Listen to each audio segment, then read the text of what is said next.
and I love it. And I love it. What's going on, Professor? We got you back in the building with us again. I see you on time today.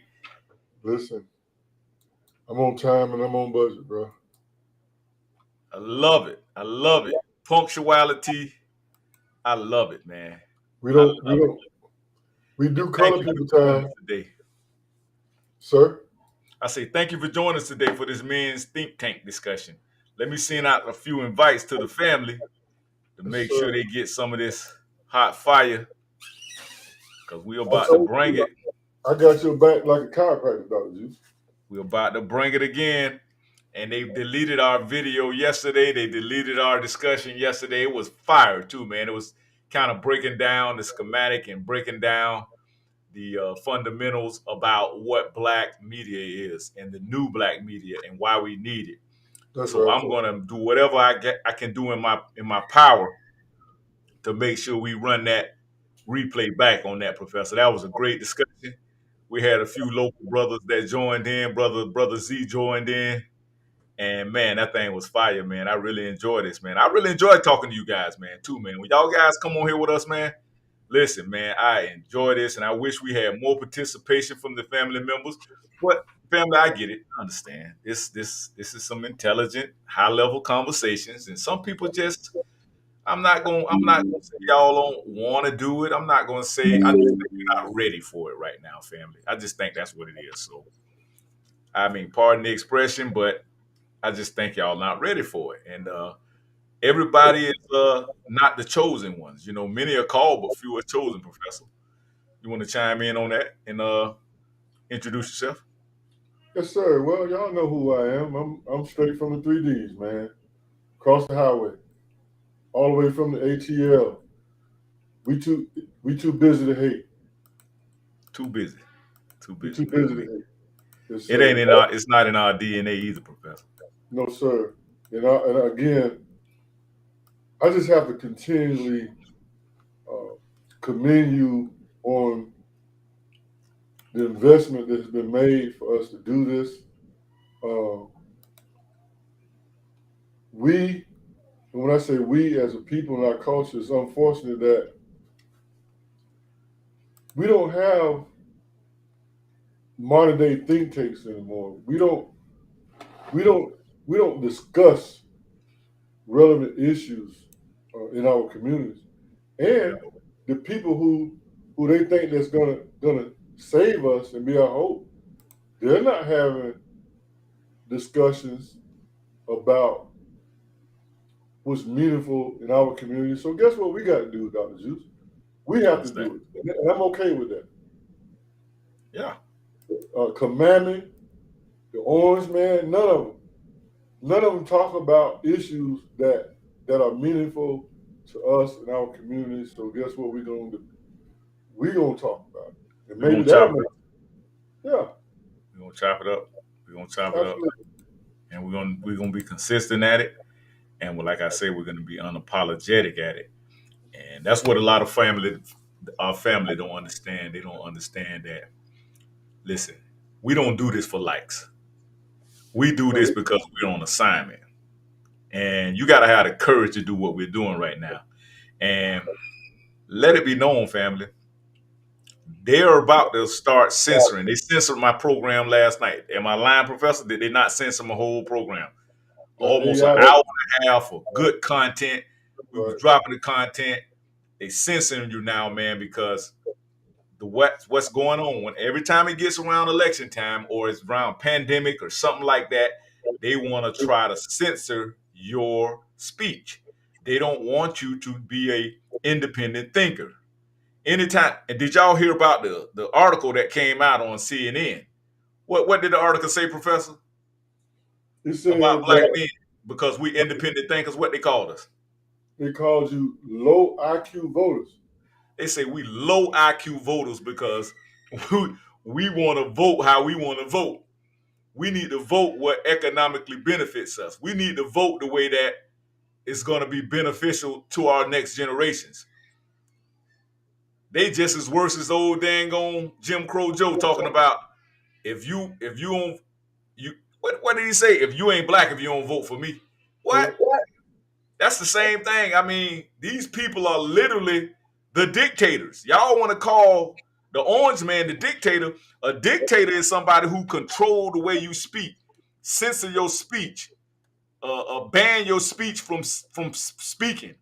Like you say, if you don't want to get that, you don't want to get that shot. That shot, y'all know that shot I'm talking about.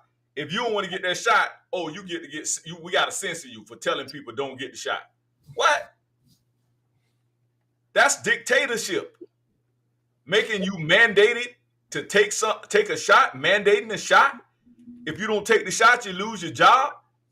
You know how many people lost their job because they didn't take that shot or because they didn't comply? Let's go back and talk about that. Let's go back. Y'all forgot all about that. You know how many people lost the way they earn a living all because they didn't trust these pharmaceutical companies and they didn't trust their Fauci. And notice Fauci, y'all ain't heard nothing from him. He's somewhere rich, sitting on an island somewhere where he should be locked up in a penitentiary somewhere. Come on, man. Go ahead, Professor. Don't get me crunk. It's too early to get me crunk, Professor. Go ahead. I know you can. Go ahead, man. Go ahead. Well, I ain't ready to get crunk yet, man. Go ahead. But they call us low IQ voters. Well, I am. And let me tell you what, I'm a low IQ voter. Okay, I'm a proud low IQ voter because when you look at how these politicians are engaging us, they're engaging us because all we want is entertainment. Okay, when you let's look at the engagement on Juneteenth. What do? They had a barbecue party at the White House. They had a barbecue party at the White House. Commandment had a barbecue, fish fry. And then when your commandment came to Atlanta, what did they do? She had a rap concert. That's what they think of us. That's what they think of it. They think that, listen, we're gonna entertain them, we're gonna party, we're gonna have a stewie party. And here's the other thing, Dr. Juice. Have you ever seen a black woman persuade a black man to sell his body on the street? Never seen it. You've never seen that? Never. But you've seen plenty of black men convince a black woman to sell her body on the street, right? Yes, sir. Every day. You know why that's possible, Dr. Juice? It's possible because a woman, especially a black woman, can be easily manipulated because they're emotional. Wow. You can easily manipulate her emotions. Wow. I'll give you another example. Most of the black churches, when you look at their demographics, it's 80% women. Would you not agree with that? Yes, sir. Most black churches, 80%. Now, there's a couple of reasons for that. Number one, it's unfortunate when black women reach a certain age and they come out the street, they find Jesus. I know plenty of women at this point in my life who was in the street, hard in the street. Mm. Now Jesus, they man. Emotional manipulation.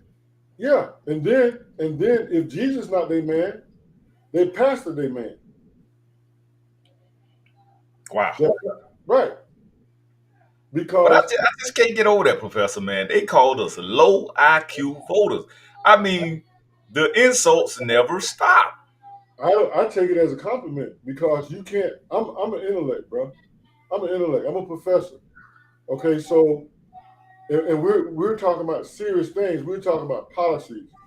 Okay? I take it as a challenge. We're talking about immigration. We're talking about economics. And the best that they can do in terms of engaging you is to provide you some sort of entertainment, a rapper, a barbecue pot. Make that make sense?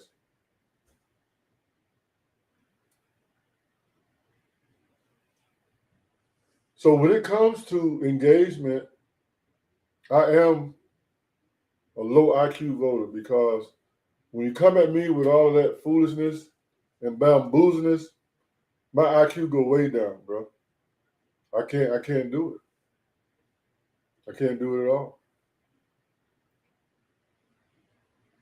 That entertainment also attracts what I call emotionally deficient people. It is unfortunate that a good bit of our people are emotionally deficient, which means that they can be easily manipulated, very easily manipulated. You know, we have to take a look at the things that work for our ancestors. We're talking about things that our ancestors were discussing 130 years ago. W. Du Bois, Booker T. Washington, they were having the same conversation 130 years ago.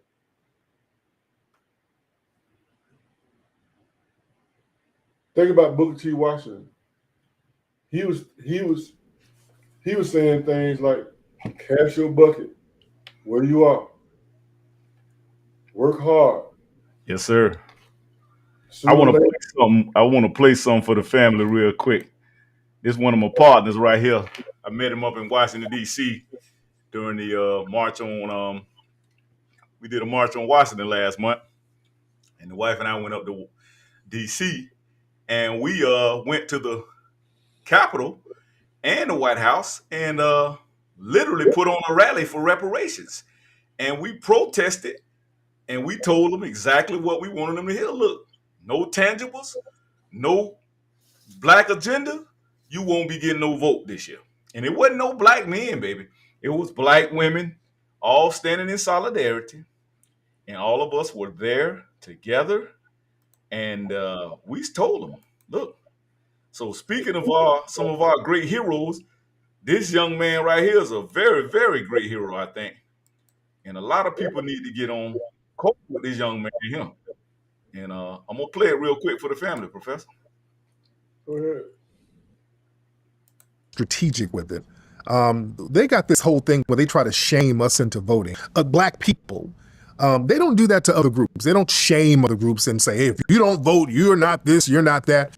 They only come to us to shame us into voting, but they don't offer us anything. Well, but is it because there was a time where black people weren't allowed to vote and actually had to sacrifice sometimes their lives for the ability to vote? Right. Other groups didn't have that. Right. Asians could always vote. Latinos could always vote. The Irish could always vote. But black people were barred from voting. So the argument is like, yo, like the ancestors literally lost their lives for this ability. Why would you not use it when you have it? Right, but they didn't want us to vote for nothing. They wanted us to vote for a reason. They wanted us to vote to get something. After the 1960s, the politicians started to implement this benign neglect thing where they were going to make black people invisible and not even address black people's needs. They were going to use these real vague, ambiguous words like minority, people of color, diversity, and that gives the illusion that they're doing something for black people. And what happens is they start saying, hey, man, black folks, y'all come vote so we can get this minority bill going. And we're like, oh, cool. And then we go fight and go vote in large numbers. And then we see all of these other groups getting all of these tangibles. And we're like, hey, where's ours? And they're like, oh, we didn't promise you anything. We said minorities. That Asian woman is a minority. The gay white man is a minority. That person is a minority. So we're not playing that game no more. We want people to specifically address our needs as foundational black Americans because we have a unique experience here, just like other groups. And they make sure that they're taken care of. And we have been the voting bloc for the Democratic Party for the last 50, 60 years. So our needs need to be addressed. I mean, certain, people like Candace Owens has done the whole Blexit. Yeah, thing where it's like basically trying to get black people to leave the Democratic Party and to join the Republican That's Party. it. right. And that's not a strategy either, because the Republican Party, they're not really offering anything either. Yeah, but it seems like Trump has had a plan to really cozy up to black people this time around. Like the fact that he did a rally in the Bronx and he brought out Chef G and Sleepy Hollow. Chef G, I believe, is on bond over some serious crimes right now. Wow. And then they went to Philly and he got this underground Philly rapper. And, it's like, he even said, and some people have even agreed with him, like Boosie has agreed that like him catching a felony has made black people more sympathetic to him. I don't believe that. I don't believe that. I don't believe that. I don't believe. From his point of view. This is Right. Boosie's point of view. Yeah, This right. is not speaking for everyone. Because This is a lot of the people on the Fox News crowd, they're like, well, yeah, black people like him because he's a felon now, and black people love felons. And Right. that's It's sports a crap. racist. It's a racist trope. I It's a don't like racist that. troll, and I get that. Right. But I feel like beyond just that, people seem to like Trump a lot more this time around than 4 years ago. Right. They do. And I will give Trump credit. Trump will at least speak to black people. He will mention us. Trump has said, hey, black people, they built this country. Biden has never said that. The Democrats have never really said that. See, Trump is saying a lot of stuff that we would like the Democrats to say. So when people try to say, well, damn, don't vote for Trump because Trump is big old racist, I'm like, well, damn it. If Trump is a racist, what are you? You're not even doing what he's doing.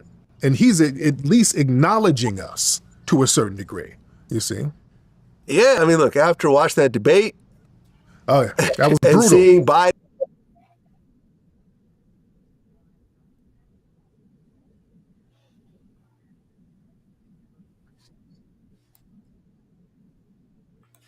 I just had to put the family on some game, man. That's all, Professor. I mean, we're not the only ones out here that are asking for, something tangible.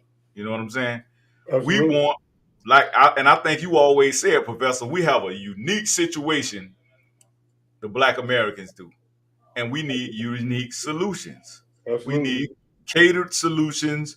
We can't be one big Negro with everybody every time. We can't be one big minority because everybody did not have the Black experience that we had in America. So everybody is not equal to the benefits that we need to traumatically get our situation together. You want to chime in on that, Professor? You know, when I was looking at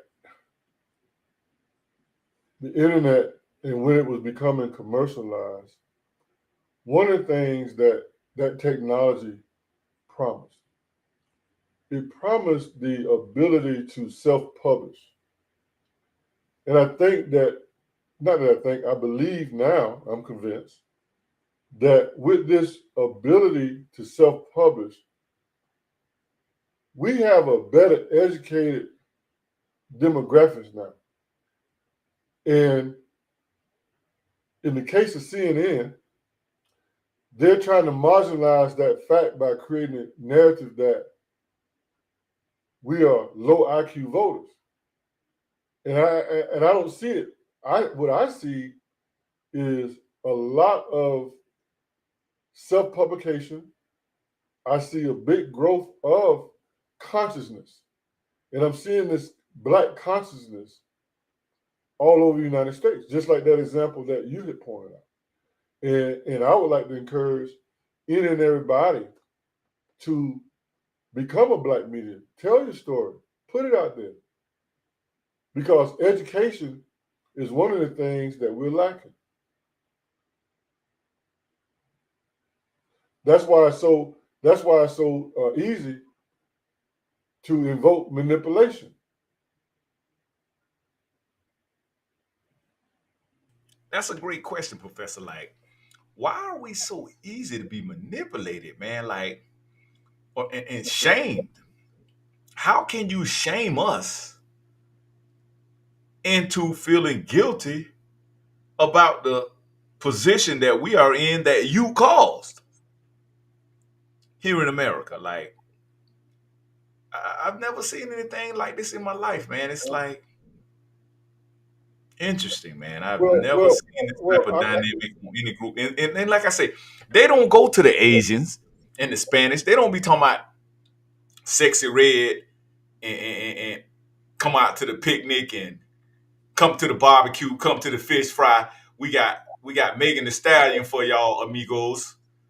They don't tell the Asians come out. We got Sexy Red and Megan Thee Stallion from the twerk and pop, twerk it all in front of your kids. They don't do that with other groups. They come to talk policies. They come to talk tangibles. They come to talk resources. They come to talk strategies. They don't come trying to have a good time and entertain. Why are we the only ones get entertained when it comes to political? And then they bring out the entertainers like D.L. Hughley and Goofy behind Steve Harvey, comedians. They make a joke of our political needs and our political strategies that they should be discussing with us, the policies and whatnot. Why they throw entertainers at us and everything is about entertainment, or like I like to say, edutainment. Can you give us an answer on that, Professor? Why do they other groups they take serious but they play with us? I'll say it again. Why do they do that? We're easily manipulated. Just that We're simple. easily manipulated over fear. Just that simple. Would you not agree? They say that black women are the backbone of the Democrats, right? That's the data that I saw. You agree with that? Correct. Also, if you look at the data, they say black women represent 80% of the consumer base. Fact check me on everything that I'm saying now. Yes, sir. So, I saw a woman being interviewed just the other day, and she was asked. She was interviewed, and she was asked, "Why did you buy $300 worth of makeup, high-end makeup?" You know what she said, Dr. Juice? What's that? It made me feel good. Wow. It made me feel good. So they go shopping for emotional fix or Well, let me use their word. No, I'll use their word because I hear women say it all the time. They want retail therapy. retail. They call it therapy. retail therapy. Wow. So they already think about listen to those two words, retail therapy. So what she's admitting is that I got to go shop and spend money to address my mental issues. Wow.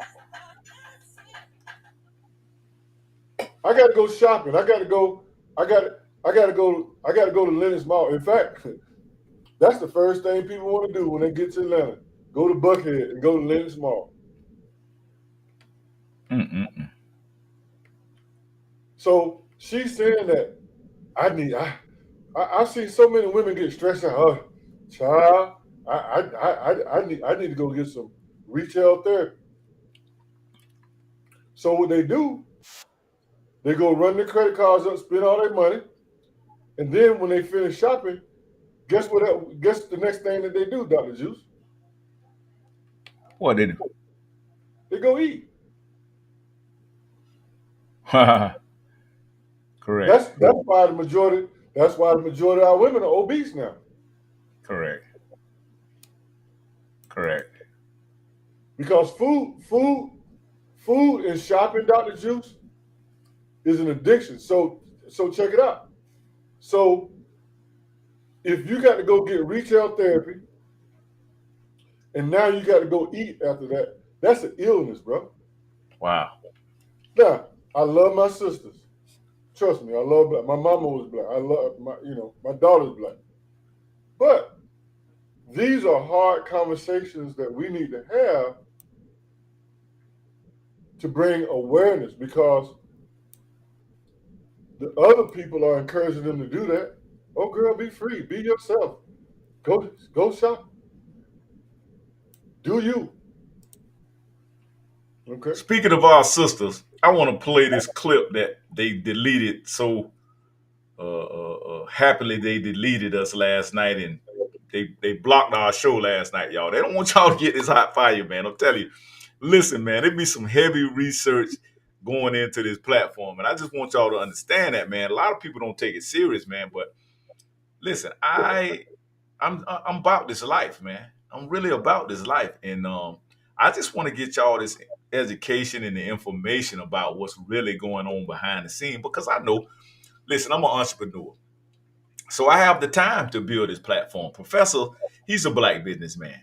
So we don't subscribe to that funny little world that a lot of our family members have to subscribe to. So we get to make our own schedule.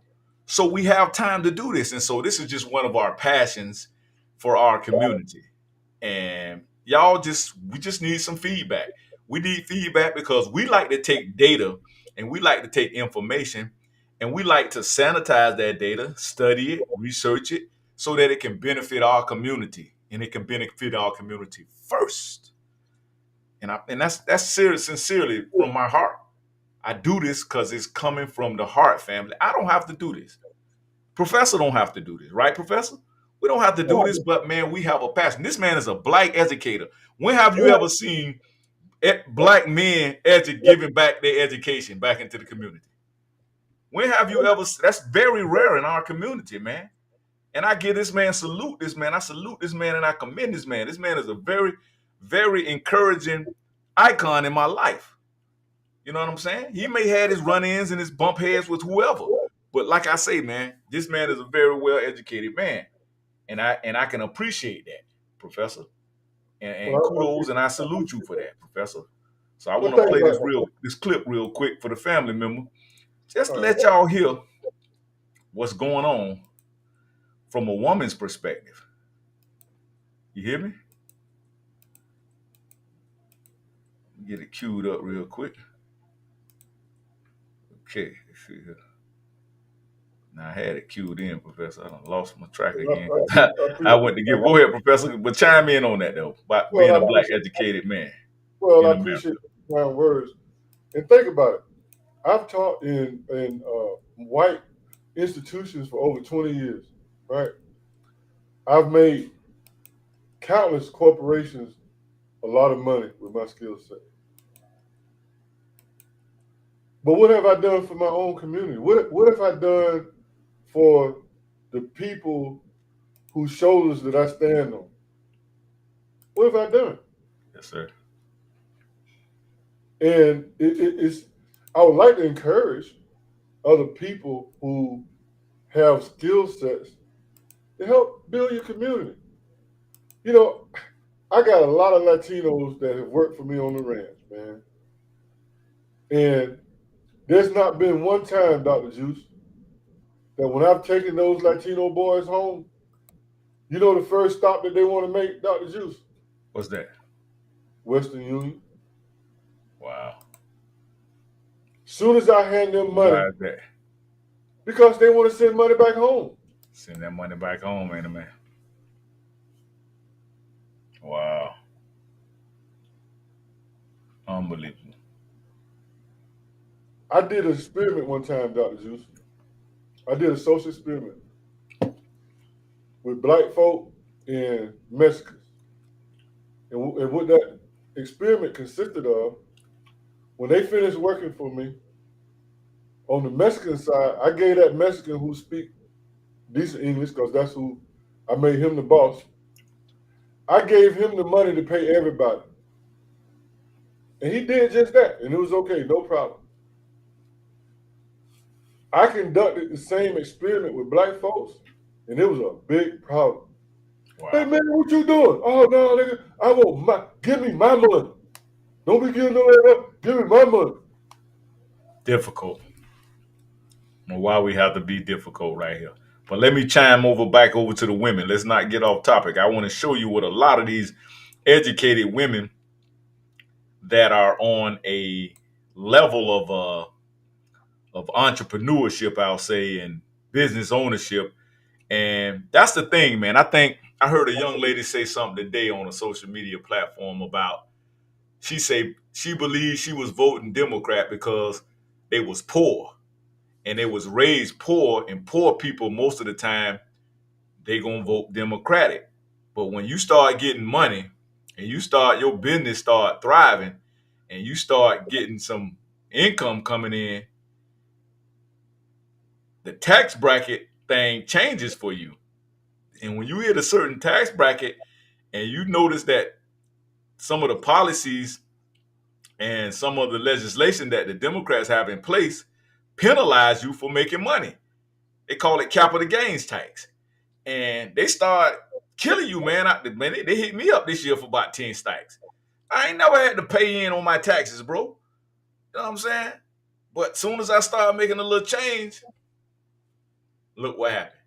They penalize you. The Democrats literally penalize you for making money. But here's to my sisters. I want y'all to listen to this one sister right here. She has her own platform called, I think what she called it, the truth something, the naked truth, thenakedtruth.com. Check her out, man. Listen to this sister, Professor. I just want the family to listen to this sister real quick, man. Experience, Their and heritage. it had nothing, their heritage, and it had nothing to do with helping somebody who happened to be black from some other country. Right. So anyway, that it's just very interesting hearing your talk because it fits so much with whether basically.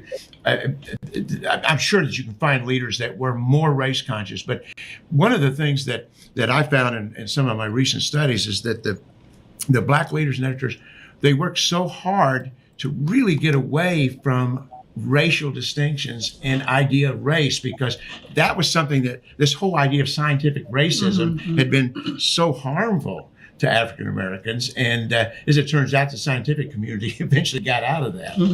Well, I mean, my ancestors didn't slave and sweat and toil and all that hard work that they did for Joanne Reed to have a job. She's from the Congo. They worked for Black Americans to have jobs. They did all that for Black Americans, not people from the Congo who are first generation Americans. Not even Kamala Harris, who's Indian American and Jamaican.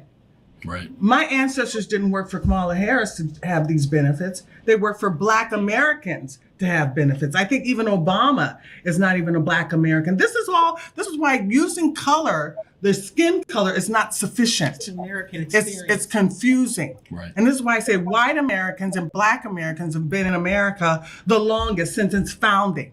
And that is significant. That matters. That history matters. And so this is why, and I don't know why so many, and, I want to get into this issue about Black women, Black American women supported. I know it's nonprofit, but Black American women don't understand most of them. Some do, but most of them don't understand. They think everything is about skin color. And that's a superficial analysis of the situation. They're not looking at the history. They don't know the history. And they're just so wedded to the political left position, embracing all of their policies. And their policies have been detrimental to Black America. They need to get away from that embrace of all these policies that are the detriment. So what I'm thinking, they're not doing their homework. They're not reading this cast your bucket where you are. Cast down your bucket where. They're not reading this history. They're being superficial. They're just watching the television and going along with what the politicians say. That is not sufficient. This raises a point I wanted to bring up, a question basically, and it's really, we've been touching on the issue, but a century ago or more, the top Black leaders in the country were critical in different ways, but critical of immigration. Whether it was Booker T. Washington or Du Bois, who were pretty much diametrically opposed in every way you could imagine. Du Bois ended up as a communist, and Booker T. Washington was a self-help guy who, palled around with Teddy Roosevelt, and then Marcus Garvey, obviously. But they all agreed that large-scale immigration. Listen to this next back system. then, it was mainly legal, but it was still large-scale immigration was a problem. They believed their eyes. Right, exactly. It was sort of, what is it? It's a struggle to see what's in front of your nose or something like that. But there isn't really much of anything like that today. And it's not just among Democratic leaders. Obviously, there are some black Republicans who are critical of immigration, but even there really isn't the same level. In other words, there's nobody who makes even. I mean, let's just. Now, this discussion is about immigration policy and how it affects Black America in a negative light. Not picking on him, but Tim Scott's a pretty high profile, he's talked about as potentially vice presidential candidate. Maybe he says something about, well, we need more border control or something. That's just an easy thing for politicians to say. Why aren't there more Black leaders, prominent people, no insult to anybody here, but I'm talking about the top people in the country who are willing to talk about immigration? The issue is just sitting there on the ground waiting for somebody to pick it up. Well, the establishment. Can I answer? No, let's go ahead, Donna, and then you can go. I'll say this. Unfortunately, most of the Black political leaders that have a platform are actually politicians. Now listen to what this sister say, Professor, about a lot of our Black bourgeoisie, the elites, your AKAs, your sororities, your fraternities, and a lot of these bougie Negroes that get into position and get these titles, and how they want to protect these titles, so they're willing to sell out their own culture, and just so they can stay in a position of power over the Black community. Listen to this. Politicians. Now, I'm from a nonprofit. We don't endorse anyone, but I think that they go along with whatever the prevailing issue that will keep them in their positions. They don't have boots on the ground in the communities, hearing like we do from the people that think this is important. The other thing is, you'll see prominent community leaders on the local level talking about the destruction of illegal immigrants. What's problematic is they're not given a platform. When you have a mainstream media whose primary concern is making. Now, what she's saying, Professor, people like us, we're not given the platform. That's why when we get on live, everybody want to ghost watch our channel. They don't want to come on it live, but you best believe that as soon as we sign off, Professor, they all is. They absorbing everything that we saying, because why? Because it resonates and it strikes a nerve. And that's what this lady here is saying. She's saying that, hey, people like Urban Matters are frowned upon. We are shamed. They try to shame us because we're not going along with what the mainstream media's narrative is. Sure, narratives are consistent with whatever the agenda is. They're not going to give you that platform. In fact, if you notice, and I don't endorse any candidate one way or the other, if you notice Eric Adams, all of a sudden he's under investigation. And many of the members of his team, because he's gotten out of step with what the narrative needs to be. So, but there are people who want to speak up. I have many of them. We just have to have people. Well, she's talking about Eric Adams. He the mayor of New York. You remember, New York is a sanctuary city. Remember, it was letting all those immigrants come there and get housing, giving them $10,000 ATM cards, giving them housing and all of that. And then when Eric Adams started seeing these people start swamping and taking over his city, and they started taking over the city and causing the crime rate to rise, and they started attacking and terrorizing the citizens of New York. So Eric Adams started pulling back. He was like, "No, wait a minute, we got to rethink this." As soon as he went to rethinking it, now he's brought in for all types of investigations. Now he's under the hot seat. He's on the hot seat now by the Democrats. In other words, they're getting ready to make him an outcast. You see what I'm saying? So anytime you push back against these liberal policies, you're gonna be a target. You're gonna be censored, like they censored our page last night. They we had a great broadcast and they took it off. Why? Because it did not meet the criteria for the mainstream media narrative. Who are brave enough to be able to allow their voices to be heard.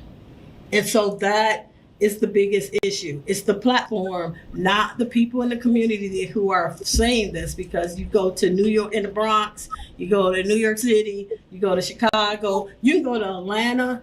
I can tell you, you can go to Detroit, and those people are saying the same thing. We want jobs. We can't get those jobs because we have meat packing plants that will only hire illegal immigrants. Right. Illegal immigrants. There it is. There it is. So what is she saying, Professor? She's Again, saying you in direct competition with the illegals. They're not coming here to be your friend, Professor. They coming for blood in the water. They trying to take you out, bro. And let's keep it 100. What political party is allowing them to come across that border and come and take your job? Like everybody talking about, Trump talking about black job. Trump is racist. He talking about, nigga, you around here every day talking about the black community, your black dollars. You always talking about you got you're a black business owner. You use the word black all the time. Stop it. Stop it. Chime in on that, Professor. I said earlier that it amazes me, it astonishes me that we're having the same exact conversation Same conversation. 130 years ago. Now, the sister said a key word that I want to go back to. She said that if people are brave enough, If they brave enough. if you're not brave, what are you? Correct. You're scared. You're a coward. You're a coward and you're scared. She said if you're not brave enough. So you got these Boule people who are living high on the hog, and they don't want to lose that. They don't want to lose it. I did some research on how that whole Boule crowd was started in the 50s, man. If you do some research in the 50s, that's when the Boule really formulated. And it formulated to the extent that the director of the FBI, J. Edgar Hoover said that the greatest threat to America was Negro unity. Now, why did he say that? He said that because, So if we come together, that's the biggest threat to well, the white power structure of America. well, the point that I was trying to make, when you talk about the Boule, they're the ones who were rising to the middle class. They were rising to the middle class. They were organizing. While we were still under Jim Crow, we had a bit more unity in terms of how we did business, how we built our wealth. And as always, it was increasing at a very rapid pace. And that became alarming to the establishment. Because you must remember, you have to go back to history. The establishment always said, if we allow these Negroes and niggas, as they would call us, to progress, they would think that they're better than white people, and we can't have that.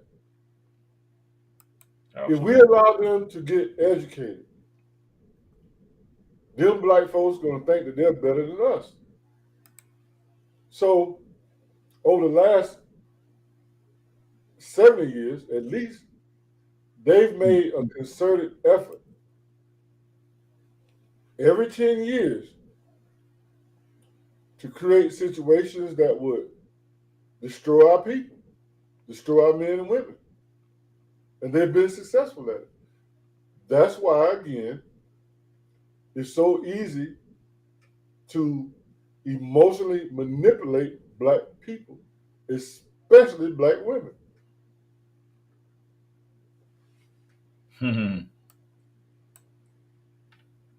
Absolutely. Understand. That's interesting now, bro. They've weaponized emotional manipulation, Dr. Juice. Emotional manipulation is a weapon. Why do you think your guy was talking? Think about this. I can give you so many examples of emotional manipulation. The video that you just presented with the young brother that talked about, he talked about shaming. Shaming is another method of emotional manipulation, Dr. Juice. Will you not agree with that? Absolutely. It is. Exactly. And that's exactly what I'm saying, man. Those days are over where you get to manipulate us, you get to control how we think, you get to tell us what our agenda is, and we don't even get to give any input about what agenda we need in our communities. Nobody knows what's going on in the black community, I think, as much as the black man. And they want to try to feminize us, Professor, like that article we came across about the two rainbow men. See how I have to be careful with my words? I can't even say what I need to say because they're going to censor me if I call out degeneracy. They got two of these rainbow men that's married, same-sex marriage, and now these jokers got together and found out that they want to have a baby, but they can't have a baby. So they go pay women, two different women, to go have the baby for them. You want to chime in on that, Professor? I mean, we may have to use a little code words, but coded language, but chime in on that. Man, I would love to have two different women up in here. Wow. I would like to have two women. Correct. You know? Correct. But then I'll get demonized. I'll get demonized to have two women. And when you think about it, before we came to this country, we had several wives. In fact, everybody in the Bible had more than one wife. How about that one? It was customary. But exactly. Polygamy, huh? Yeah, but these rainbow bunnies, they can go pay two different women to make them a baby so that they could be a same-sex family. Wow. I don't get that. Wow. I don't get that. I'll tell you something else, Dr. Juice. I want to back up to your wonderful comments that you made of me. And I was just thinking about this. Do you realize, Dr. Juice, why I teach internationally now after teaching for 20 years in America? You know why? Why? Because if I was teaching for an American institution, American college right now, I'd have been let go by now. Because they would not have stood for an academician that's tied to their institution to talk like this. They would have fired me. Nope, you would have been fired. Yeah. So I just wanted to point out that's why you don't have any black educators to come to your platform, because they're scared. They don't lose their job. They don't want to lose their job, but they don't want to get their fraternity position revoked. No, man, you can't. You got to do what we do. You got to be independent, man. You got to be independent. Absolutely. Yeah. You can't be tied to. You can't be tied to an establishment like that, bro. Correct. Not these days. Correct. Absolutely. Absolutely. So I have a deep belief. Here, let me talk about my spirituality. People be talking about Jesus, Jesus, Jesus. Let me talk spiritual to you for a minute, right? Think about this. And I believe that if all black, original black folks, foundational black people, if they got on the same spiritual platform of treating our ancestors the same way they treat Jesus or talk about Jesus, right? Mm-hmm. That would put us on the same platform, because that's our common bond. That's our common bond. That's really our bond. Our common bond is not Jesus. we stand on the shoulders of so many people who gave up their blood, sweat, and tears. And those are the spirits that we owe. We owe them. We owe them black excellence. We owe them our best. Imagine this. Imagine this, Juice. How do you think that our ancestors, just the ones that just left us 10, 20 years ago, in your own community, how do you believe that they would react to the degenerative behavior that we see every day on social media? How do you think they would react to that, Juice?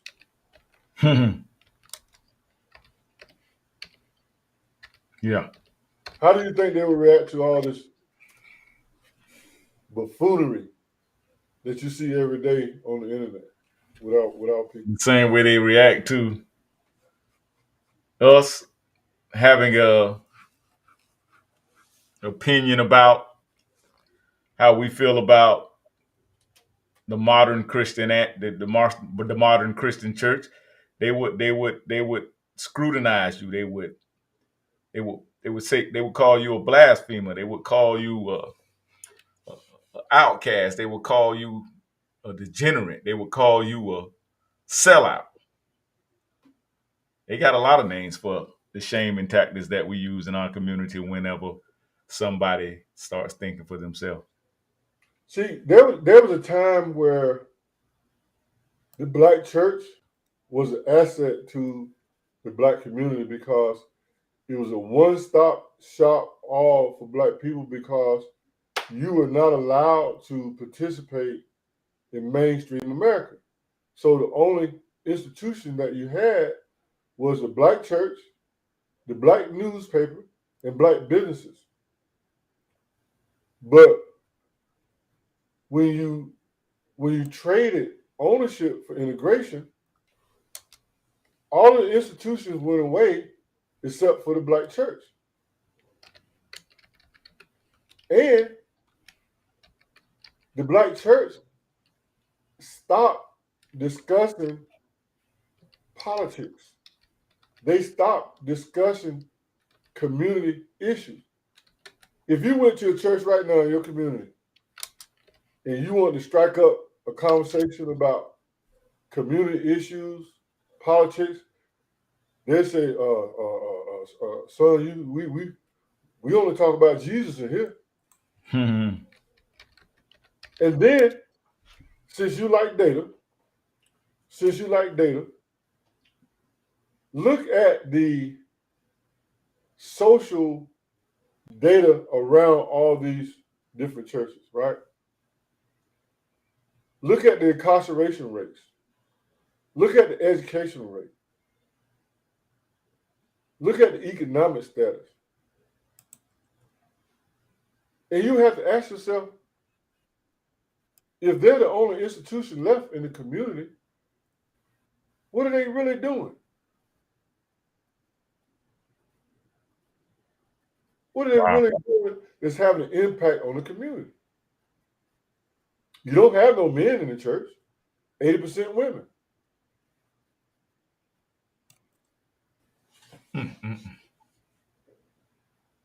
And when you look at, for instance, the war on poverty, we've always been at war at something. But the war on poverty was started during the civil rights. We got worse poverty now than we had then. Yes, sir. And then look at the Bush era, right? What was the Bush era all about? The Bush era was all about faith-based initiative.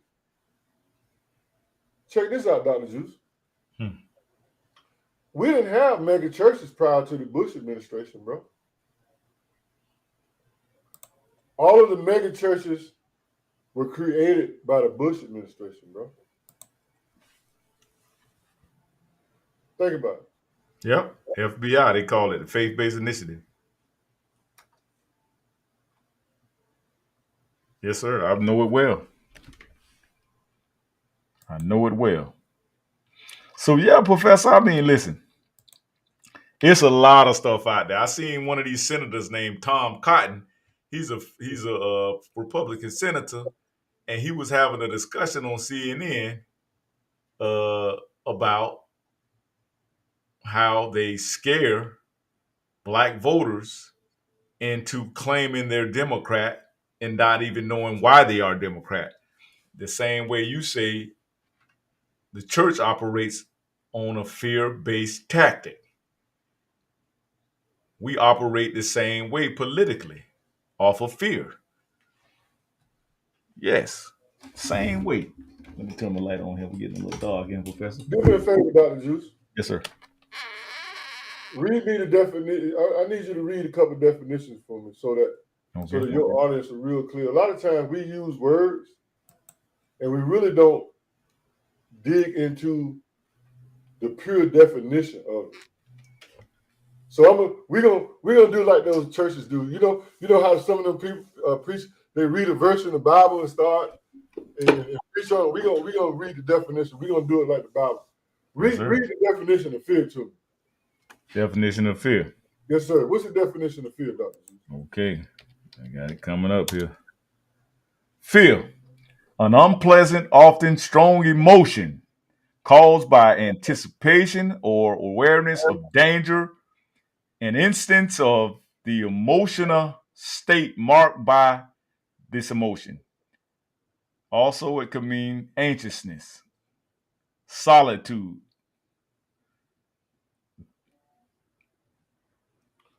So, if you tell me Feeling of alarm or danger. that part, so if you continue to tell me that if I don't do certain things, I'm going to burn in a lake of fire when I die, imagine that. I mean, that's contradictory in itself. Yes, sir. Because once that spirit leaves you, you only, you're going back to the dust. So I've always, even as a child, tried to figure out how the hell I'm gonna burn in a lake of fire. It didn't make sense to me then. But there's a lot of people, black people, who really believe that. And they conduct their lives accordingly.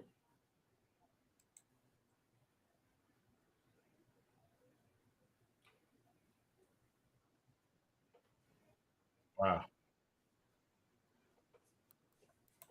Fear that. Fear. Look, I'll tell you another fear. Look how we've been engaged politically.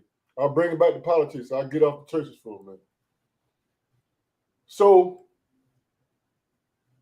when they're talking about voting, always correct me if I'm wrong, but when I hear the Democrats talk, the only reason why we should get out and vote is to beat Trump.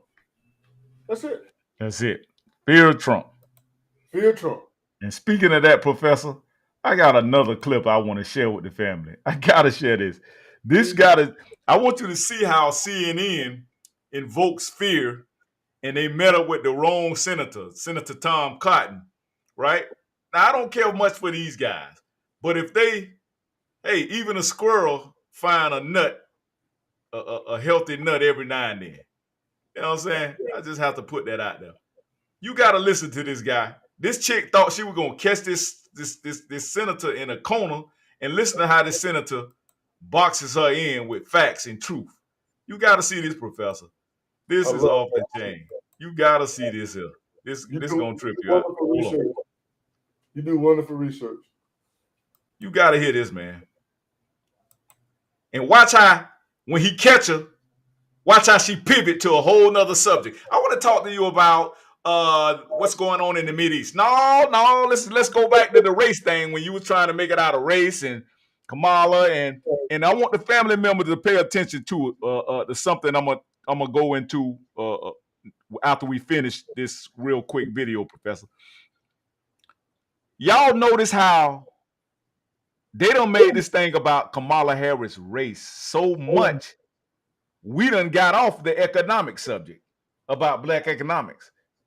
That's what I want to talk to come out. That's what I want to hear one coming out of her mouth. I want to hear what we gonna do about the state of black economics in the black community. Reparations. I want to hear about tangibles. I don't want to hear nothing about no damn reproductive rights. I don't want to hear nothing about no damn immigration. I want to hear about economics, empowerment in the black community. Let me run this clip real quick, Professor.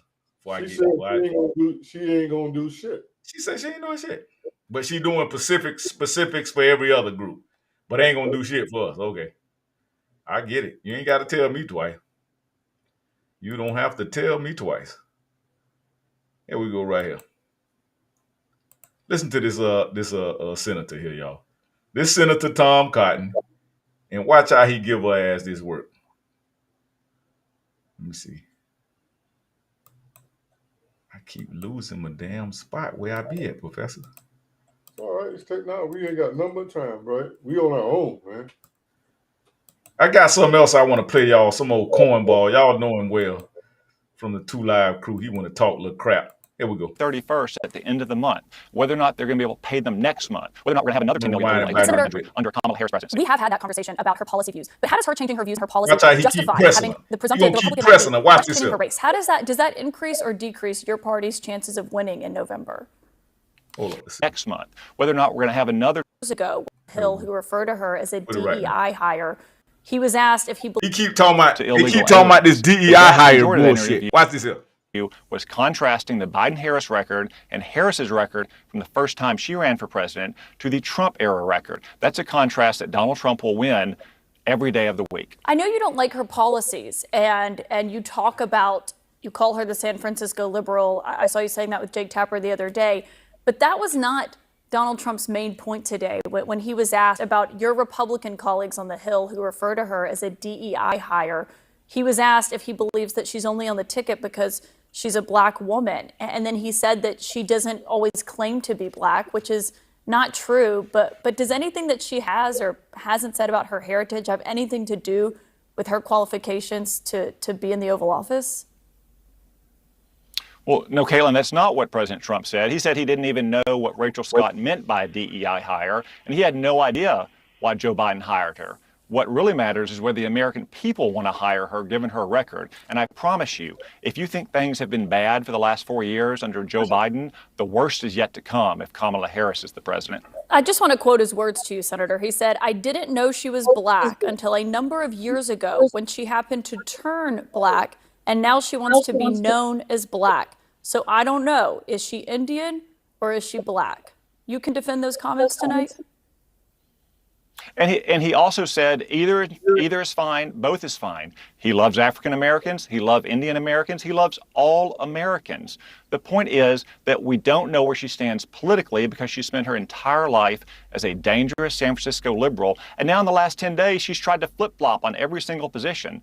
Well, I should say she hasn't tried to flip-flop because she's sending out anonymous campaign aides to say that she no longer holds views that she held when she ran for president in her own right. When is she going to come on Caitlin Collins' show or Jake Tapper's show or go on 60 Minutes or have an unscripted press conference and answer to the American people where she stands on the issues that matter to them, on whether or not they can pay the bills on July 31st at the end of the month, whether or not they're going to be able to pay them next month, whether or not we're going to have another 10 million illegal aliens in our country under a Kamala Harris presidency. We have had that conversation about her policy views, but how does her changing her views on her policy justify having the Republican nominee questioning her race? Does that increase or decrease your party's chances of winning in November? Well, Caitlin, you haven't had that conversation with Kamala Harris because she's been hiding out. I want to have this conversation with you, Senator. Just Senator. like Joe Biden hid out before her. And my point is, when are you and the rest of the media going to demand that Kamala Harris come out and answer questions in an unscripted format about where she stands for this country, as opposed to continuing to focus on what Donald... Listen to this now. He pressing her now. He got to press now. What? See, all you got to do is maintain your calm and cool and collectiveness with these people. And their lives will get trapped. Listen to him. Watch how he got her right here. Trump said today. 4 years ago, Joe Biden said, if you don't vote for him, you ain't black. Could you imagine a more insulting comment? Joe Biden is presuming to judge the political views of 1/8 of our fellow citizens based on See how she trying to cut him off? Watch this here. Watch this here. Listen. their skin color. Did you ever ask Kamala Harris to condemn his remarks? There are Did you ever 33. ask him or ask But her if that was Senator, racist? this is a question. You're a Republican senator, so I want to ask you about the Republican. Did you ask the Caitlin? Republican Did you ask nominee. Kamala Harris? Caitlin, did you ask Kamala Harris why she's willing to serve as vice president for a man she essentially called racist and a segregationist? Have you or anyone else in the media asked Kamala Harris those questions, Caitlin? Senator, trust me, I covered the Biden-Harris White House. We obviously have asked for her to come on, but my question is for you about this. Donald Trump's pick for VP once questioned whether he was America's Hitler. But Senator, before you go, I do want to ask you a question on Israel tonight, because before everything happened today in Chicago. Hey, she want to talk about Israel now. You see what I'm talking about? You see what I'm talking about? Well, let me point out something. See how she pivoted to Israel? Because she didn't want to talk about that. Let me point How out do something. Kamala Harris, he asked her, how do Kamala Harris serve with a guy who she called a racist and a southern segregation? Well, let me point out something else, Dr. Juice. I've never heard her discuss, or him really, any of these international issues that we are involved in right now that's going to have a direct effect on our economy and our way of life. Do you know we got, how many conflicts are we proxy to right now? We got Ukraine, we got Israel, and now Lebanon. Lebanon. We sit right now. Don't forget about China. Don't forget about Korea, North Korea. But we're sending we're sending warships. We're sending squadrons of Air Force fighter jets in that region. And they assembled in the war room 2-3 days ago at the White House. Whenever they go in the war room, bro, we finna get ready to drop bombs. Get ready, bro. We finna get ready to drop bombs. And matter of fact, did anybody see the damn drop bomb that happened in the collapse of the stock market yesterday? See, they ain't even talking about that. They ain't talking about that. You know, so they ain't talking about that. I believe that all of this, whether she black, whether Trump dude, and all of this stuff it's a distraction, bro. It's a deflection. Yes, sir. Because these other things, these other variables, these other international variables, it's going to have a direct impact. So all these people thinking that, again, these what I call emotionally addictive people who are being manipulated, they're going to get blindsided in a way that they ain't never seen before, bro. I know, right, Professor? Let's talk about something. Let me ask you a question real quick, Professor. This may be a little personal, but are you having, is your bills in your house coming a little bit, what's the word I'm looking for? Are you having issues with your bills elevating, the prices of your bills, the end of month, the mortgage insurance, the cost of fuel, the cost of groceries, the cost of living? Has your cost of living been attacked in the last, I say the last year, I won't even say the last 3-4 years because we know what's going on, but just the last year or so? Well, give me a percentage of your energy bill from the year. Well, I spend more in the summertime than I do in the wintertime, because in the summertime I'm running my air, in the wintertime I burn wood. But here's the important thing you need to know about me. I live within my means. Absolutely. You know what I'm saying? I live within my means. I haven't had a vehicle payment in over 15 years. Absolutely. I understand. I don't wear design clothes. Most of my clothes, even though I look good in them, but I'm not ashamed to tell you over the last 10 years, because you must remember, I had a big battle to take care of. I'm a single father. So I don't mind telling you that most of my clothes came from either the Goodwill or the flea market. That's it, man. Listen, man. And I'm not, see, A lot That's the of black type of folks, stuff we need to be comfortable talking about these type of topics with one another, with these type of subjects, man. I don't know why we can't have these discussions between men and not even men, just the black family in general. I hate to sometimes all the time, try to make it seem as if I'm divisive or whatever when it comes to the gender equality thing. But I think that the black man and the black woman are the most peaceful, harmonic a force to be reckoned with on this planet. And we don't need to allow these political movements. We don't need to keep allowing these gender movements to start any rift or keep this division going on within us with the gender divide. Family, that's not our fight. That's not our fight. The black man and the black woman, we get along. But sometimes we are influenced by society, social media, and what have you, all these bad influences to make us think that men and black women have this big uh, challenge between one another. well, let me tell you what the challenge. Let me tell Direct you what, competition with your mate or with your what's the word I'm looking for, Professor? the significant other you make. Your significant other, your alternate partner should never be that way. Chime in on that, Professor. Let me tell you what the problem is with that. White feminism has got our women in a bad spot. White feminism has put our black women in a real bad spot. That's not part of our culture. But black women have been emotionally manipulated into that culture. And I believe that as we go forward, you're going to see more revelations of that. So it's not that we are attacking each other in as much as they've been manipulated. Now, why have they been manipulated? Well, number one, 60 years ago, in the Great Society, the war on poverty, you forced the black man out of the house. You disrupted the family. The establishment did. Then, during that same time, we had the Vietnam War going on. Do you know how many black men were sent to Vietnam to die on the front line? Especially toward the end.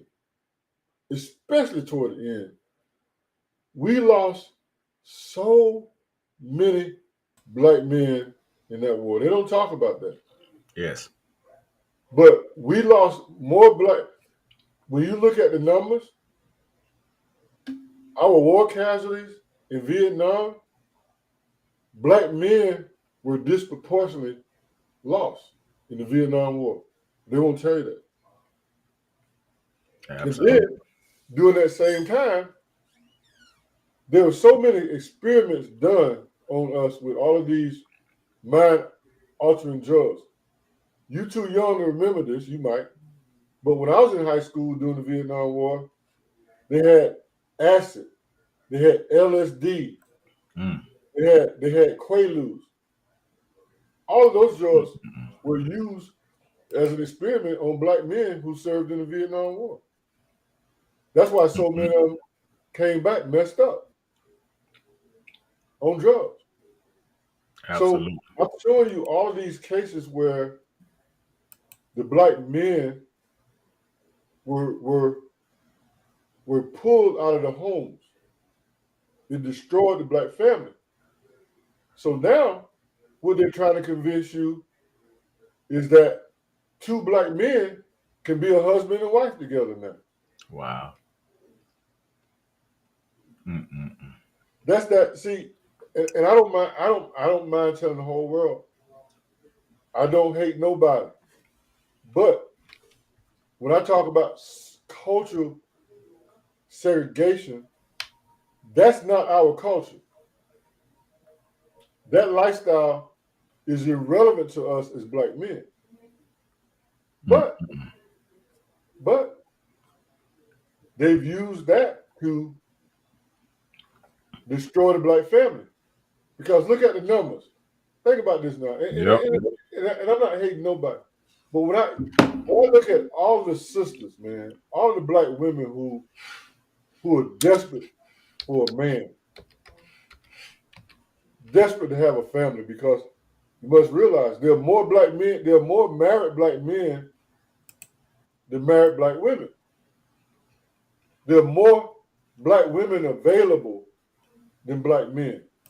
Absolutely.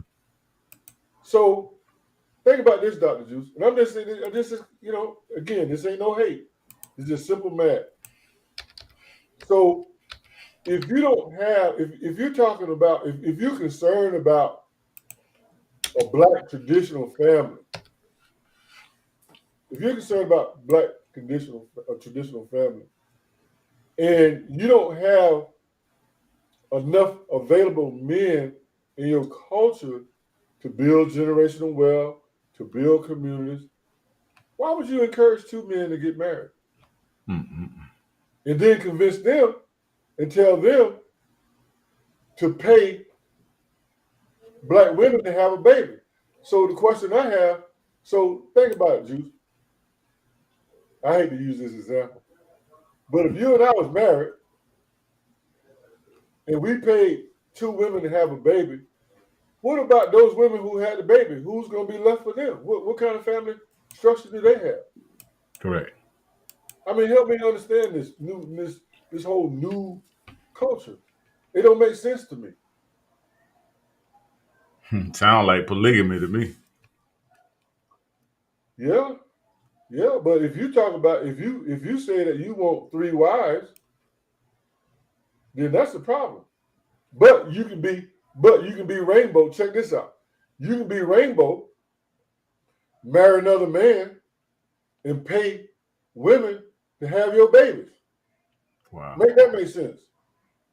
That's too much confusion for me, Professor. I can't really make sense of it.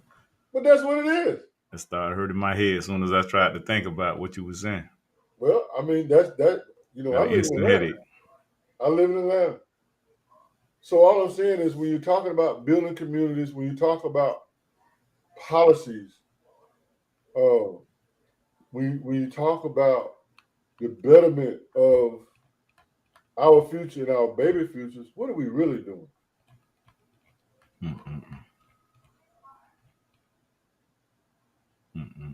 We're allowing ourselves to be manipulated on all types of levels, bro. That's it. I would like for you to read the definition of manipulation, please. Manipulation. Let's hear what Webster has to say about manipulation. I sound like a preacher. Read Matthew. Exactly. Manipulation. Let's hear it. Manipulation is the action of influencing or controlling someone or something to your advantage, often without anyone knowing it. It involves an attempt to control someone else, or the person is doing the manipulating, called the manipulator, seeks to create an imbalance of power and takes advantage of you to get power, control, benefits, and or privileges. I don't know what else to say behind that. That leaves me speechless. That's exactly what's going on. Correct. I like the part where you said without knowing. Without knowing. How about that? That's the manipulative aspect of it. Correct. Without knowing, Dr. Juice. Wow. Wow. The definition says you don't even know you're being manipulated. That's what it said. How about that? That's exactly what it said. Wow.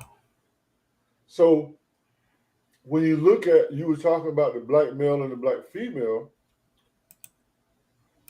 Let me try to explain that a little bit. When I talk about white feminism that's affected our community, in the war on poverty, the black woman was empowered economically. And at the same time, the black man was being castrated economically. Let me give you an example of that. Think about where we from. So during Jim Crow, when Jim Crow ended, who were the fruit pickers back then, Dr. Juice? We were. We were the fruit pickers. Absolutely. So when Jim Crow, I don't want to say ended, it evolved to another level. I hate it because nothing is in it. The black man went to the master and said, look, man, Jim Crow is over with. We got our civil rights now, and we demand higher wages. You know what the fruit grove owners, the plantation owners of the fruit grove, you know what they said to the black man, Dr. Juice? Enlighten us, Professor. He said, the hell with you Negroes. I'm going to go get me Mexicans. Mm-hmm. So when the last time you seen a black man pick oranges, Dr. Juice? In a minute, boy. Huh? In a minute. I remember when I was young, I used to go out there. One of my uncles, he ran a crew. And I probably couldn't have been no more than about maybe 12 or 13 years old, 11, 12, 13, in that round up in that age group.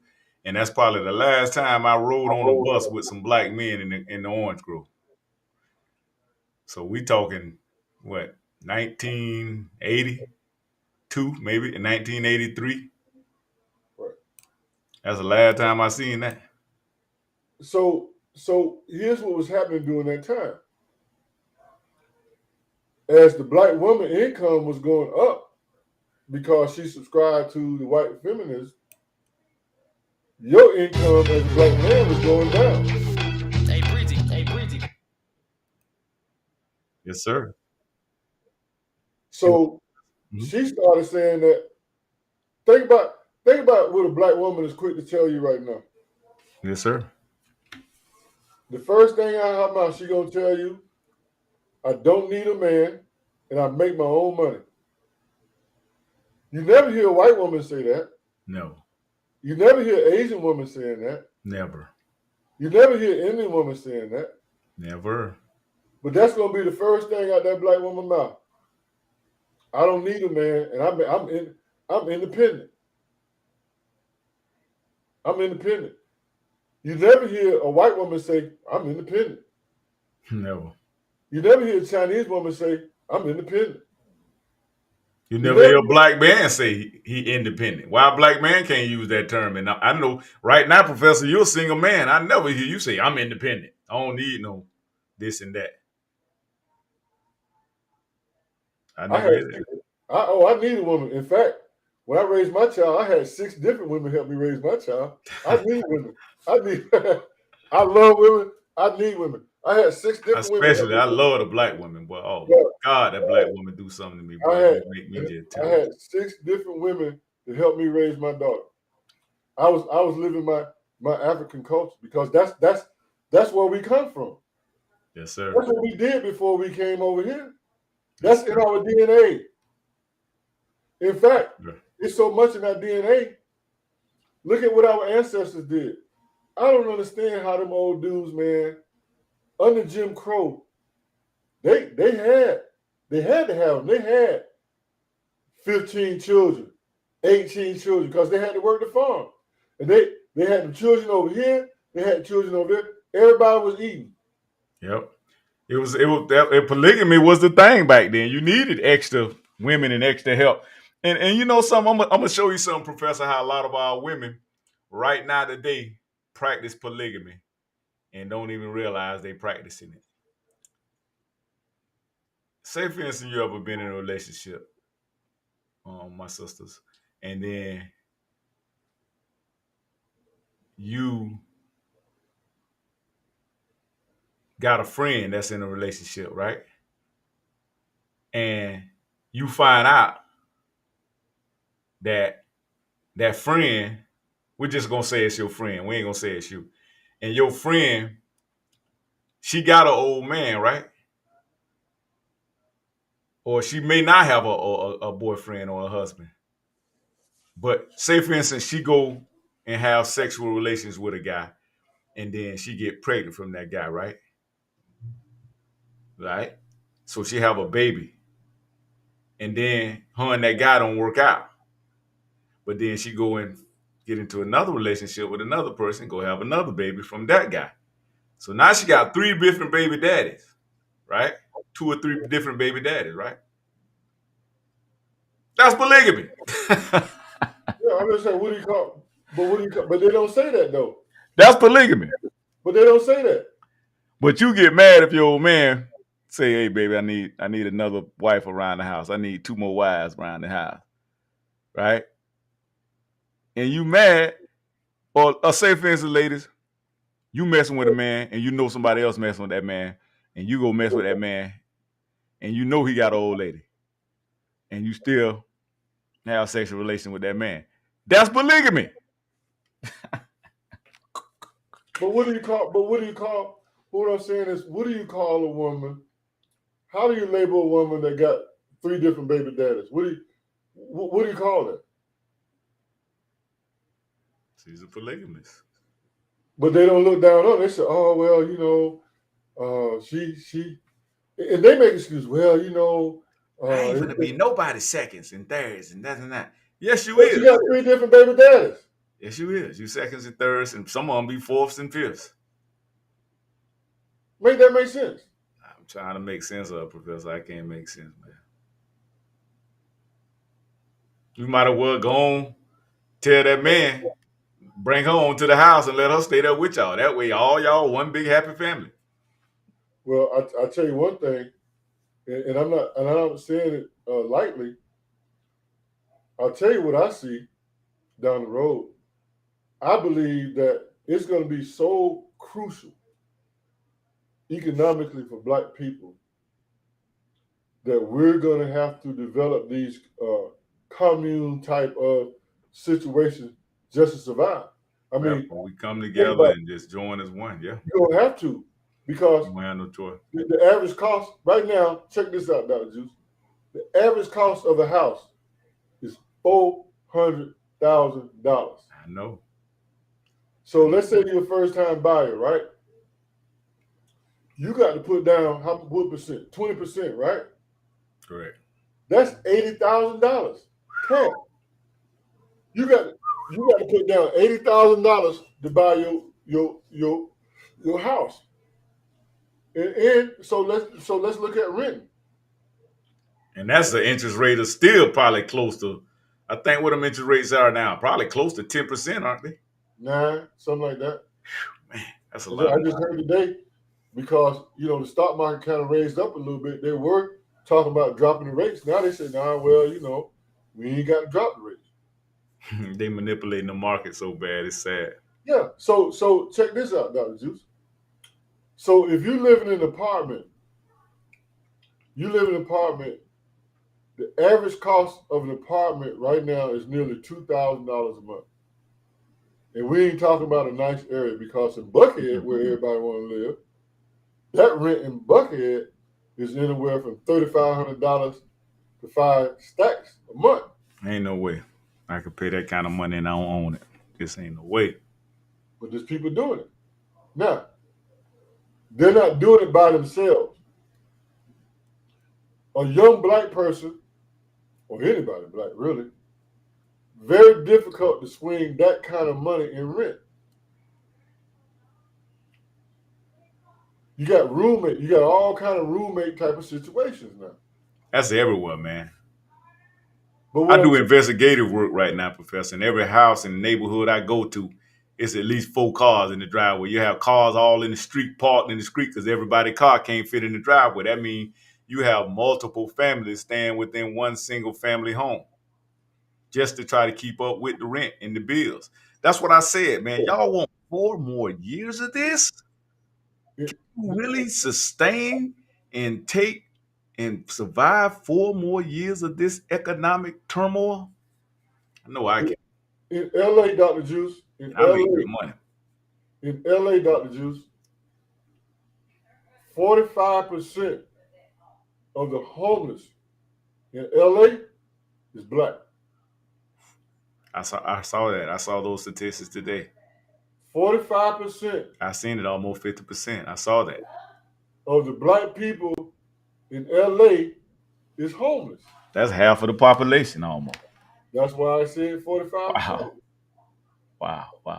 It's, hey, Dr. Juice, in your commandment hometown, San Francisco, it's higher than that. Wow. Homeless, Dr. Juice. Mm-mm. So when you think about going forward, what do you think that's going to look like? What do you think the next 3 to 4 years is going to look like for black people economically, Dr. Juice? It's not going to look good. But they're having rap concerts. They're having barbecues. They're having some Megan Thee Stallion, yeah. Sexy Red. They giving out buttermilk biscuits and catfish nuggets Yeah. just to have you come out and cast your vote. Yeah. But other groups get tangibles. They come in there with checks, resources. Yeah. They want to sit down and talk strategies. They want to sit down and talk legislation and policies. But they give you catfish nuggets and Cardi B and Kamala in there doing the two-step. Check this out, Dr. Juice. When we talk about capital for black businesses, you know what makes my blood boil? I saw on 60 Minutes a couple weeks ago where part of the money that we're sending to Ukraine is to help Ukraine business to stay in business. How about that one? Wow. That's why they jacking you up on your taxes. Absolutely. So they can help those Ukraine business stay in business. Sending all your money to Ukraine, correct. And when it get ready to time, that's what that senator just said, Tom Cotton, is then when it's time to pay your bills, they can't even pay the bills. They got to do all these extensions on the US budget because they can't pay the bills because they done sent all the money across seas, man. Wow. Hey, Professor, but hey, we're gonna wrap this one up. That's gonna be our next conversation. We're gonna be talking about economics and the budget and what black economics is about to look like or not look like. And I want your insight and I want your feedback on that, Professor. Definitely, because we got a crisis going on. We are at war. Family, we at economic war. We are at social war. We are at racial war. Family, you got to wake up. You can't keep voting yourself into oblivion. Nothing is going to change until you start making a protest and making a demand and weaponizing your status in this country. Notice how they pander to us, man, with our vote. They need us. We are valuable, but we don't understand our value.